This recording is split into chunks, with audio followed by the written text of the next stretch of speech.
Bevo TV wordt mede mogelijk gemaakt door Bohaco.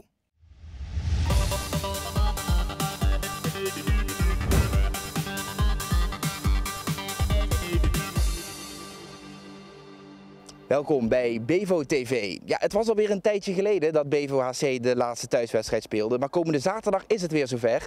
Daarom beschouwen we dadelijk voor op dat duel. Dat doe ik samen met kerstvers international Driek Manders. Maar eerst kijken we even terug naar die laatste thuiswedstrijd die Bevo HC speelde. Dat was op 2 oktober thuis tegen Volendam. Van Rassen en Van Lisdonk maakt hij nu ook zijn eerste. Dat doet hij. Ondertussen heeft Mika de Wilde, die gaat er wel lekker in de kruising. Oh, dit is een mooie goal van Volendam, de 10-10. En Roefs met de volgende. Oh, dat is een hele fraaie. Zo blijft die bal daar aan de rechterkant. Tim Klaas is gevonden, mooie goal. Warassen, dan Moe nu vrij voor de keeper. Dit is een goede aanval en dus een goede goal. Joep Warassen in goede onderschepping in huis. Dan kan de bal snel naar voren naar Deliano Antonio. Dan wordt het gevaarlijk en meestal trefzeker. Dat moment kan hier komen via Van den Heuvel. En die komt er ook. En dus gaan ze er nog even achter staan voor de bijna 3 minuten die nog resten. En daar is de 31-31 al via Moemer. Van Driel tegen zijn oude club vanaf 7 meter. En Roep, wat een belangrijke redding. Van Driel, wat een blok, wat een blok. Maar natuurlijk blijft Bevo wel in balbezit. En gaat hij erin. Hij gaat erin, nog 5 seconden. Volendam haalt hier in de laatste seconde een overwinning weg uit de Heuf. Na dit duel speelde Bevo HC 3 uitwedstrijden op rij. Er werd gewonnen van Houthalen en Houten, maar er werd verloren van HC Vizé.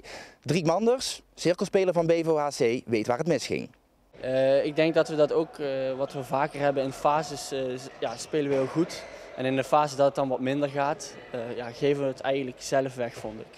Ja, en zit hem dat dan vooral in het niet afmaken van de kans ook? Ja, ook deels inderdaad. En ja, dat is natuurlijk, het is nooit aan één ding. Als het in de aanval wat minder gaat, dan gaat het vaak ook in de dekking wat minder. En als het in de dekking wat minder gaat, gaat het vaak ook in de aanval wat minder. Dus dat is wat ik al zei, in een fase die dat wat minder gaat. Ja. Driek Manders heeft een bijzonder weekend achter de rug, want hij mocht mee met het Nederlands team naar Noorwegen voor het toernooi om de Golden League. Hij debuteerde, speelde alle 3 de wedstrijden mee en scoorde 6 keer in zijn laatste 2 wedstrijden. Het is natuurlijk een hele ervaring, maar ondertussen is het een beetje gezakt en ik ben zeker nog aan het nagenieten. Ja, hoe was het toen je hoorde dat je erbij mocht zijn bij Oranje? Ja, heel onverwachts natuurlijk, want de selectie was eigenlijk al bekend. Maar door een blessure bij Martijn werd ik opgebeld. En vanaf dat moment is het geweldig natuurlijk. Ja, en zeker als dat je dan ook nog veel minuten mag maken, want je speelde alle 3 de wedstrijden. Ja, klopt. Ook onverwachts inderdaad. Veel gespeeld. Dat is natuurlijk ook fantastisch dat je dan met een debuut is al mooi, maar dan ook nog veel spelen en jezelf kunnen laten zien, dat is geweldig. Ja, 3 keer scoren ook nog in de laatste 2 wedstrijden. Welke lessen neem je nou nog mee na zo'n interlandperiode? Ja, het is natuurlijk een heel ander niveau, dus echt wereldtop. Dus er is nog genoeg om te verbeteren. Een hele leerzame tijd, dus er is nog genoeg om mee te nemen. Ja, nu gaat de focus van Manders weer vol op Bevo HC en dat is ook nodig, want komende zaterdag komt Eupen dus op bezoek in de Super Handbal League. Bevo HC staat momenteel 7e op de ranglijst en dus moet deze wedstrijd eigenlijk worden gewonnen om niet verder af te glijden. Natuurlijk een prima ploeg en als wij niet ons niveau bereiken dan kunnen we hier ook gewoon van verliezen. Maar als we gewoon ons eigen niveau bereiken, dan moeten we hier echt wel van winnen. Ik denk, ze hebben nieuwe opbouwers, ook wel grote, dus ik denk dat daar vooral de focus op ligt. En je hoopt natuurlijk ook zondag en zaterdag weer te spelen, toch? Ja, inderdaad. Ik hoop hier natuurlijk ook weer gewoon mijn best te kunnen doen en iets te betekenen voor het team. Waar liggen jouw persoonlijke doelen nu? Ik speel nu heel veel in de aanval, dus in de verdediging, sorry. En daar heb ik ook nog veel te verbeteren. En ik hoop natuurlijk net iets belangrijker te worden in de aanval. Ja, elke dinsdagmiddag hebben wij hier onze middagtraining. De groep bestaat uit een mix van jongens uit de eerste en de tweede ploeg. We gebruiken deze training om de individuele vaardigheden van de jongens te verbeteren. Er wordt veel geschoten, we werken veel in kleine groepjes, situaties 2 tegen 1, 2 tegen 3, 3 tegen 4. Waarbij de spelers uiteindelijk snelle, maar ook vooral hele goede keuzes moeten gaan maken. Na deze training hebben de jongens een korte break en zullen daarna aansluiten bij de eerste ploeg. Hallo en welkom bij onze middagtraining.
Deli, en wat is jouw taak vandaag?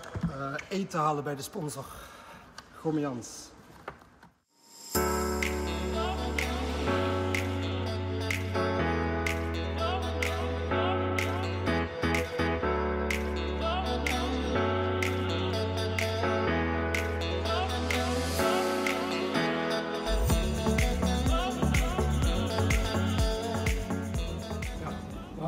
Waar heb je de keus? Ik heb hier lekker een verse maaltijd, ideaal bij het sporten, veel koolhydraten, flinke power. Ongeveer 4 minuten marathon, ideaal. Verder heb ik heel lekker verse sushi, misschien ook lekker. Pokeballs. Lekker.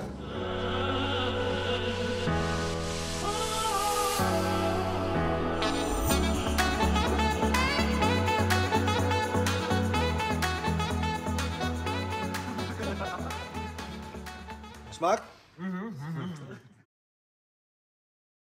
De wedstrijd tussen Bevo HC en Eupen is zaterdag live te zien bij Omroep PNM. Om 7:15 klinkt het beginsignaal. Tot slot van deze uitzending nog even naar de jeugd van Bevo. Want de jonge spelers hebben de sporthal onder handen genomen en reizen daarna Heren 1 achterna voor de wedstrijd tegen Houten.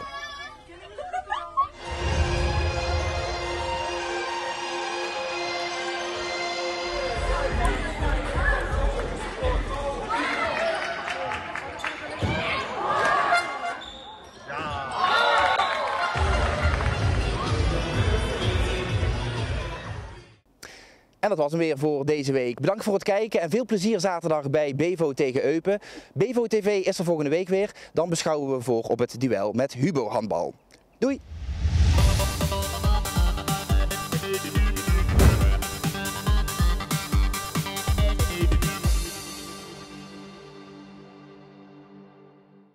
Bevo TV wordt mede mogelijk gemaakt door Bohaco.